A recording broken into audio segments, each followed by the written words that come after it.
সময় একটা auto disturb করেছিল, তো জাস্ট মানে নেমে অন্য একটা গাড়ি ধরার জন্য অপেক্ষা করছিলাম। এই সময় এখানে জাস্ট একটা মানে আগুন লেগেছিল, ফায়ার সার্ভিস এসেছিলো।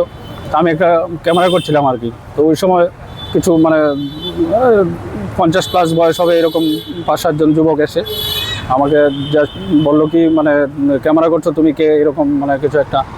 তো তারপর হঠাৎ করেই মানে কিছু বোঝার আগেই মানে মানে আক্রমণ শুরু করলো আর কি, কিল ঘুষি এরকম, শার্টের বোতাম ছিঁড়ে ফেলেছে এবং তারপর ধাওয়া করেছে আমাকে মানে মোটামুটি 100 মিটার। তারপর আমি পালিয়ে মিলন সংখ্যা এলাকায় মানে চলে যাই আর কি। আপনি যখন পরিচয় দিয়েছেন আমি একজন সাংবাদিক, তখন কি ওনারা তখনই আক্রমণ করেন? না, আমাকে চিনে, আমি সাংবাদিক, কিন্তু পরিচয় দেওয়ার দরকার লাগেনি। চেনার পরেও একজন চলে গেছিল, কিন্তু তারপরেও আবার ফিরে এসে বলছে কেউ বাড়াবাড়ি করছে তাকে ধরো, এরকম আর। তারা কি সবাই কি মোটামুটি অবস্থায় ছিল? মোস্ট প্রবাবলি, কারণ ওই সময় তো 11+ বাজে, মানে ওই সময় তো আর কেউ মানে খালি মুখে রাস্তায় দাঁড়িয়ে কিছু করছে এরকম মনে হয় না। নিশ্চয়ই।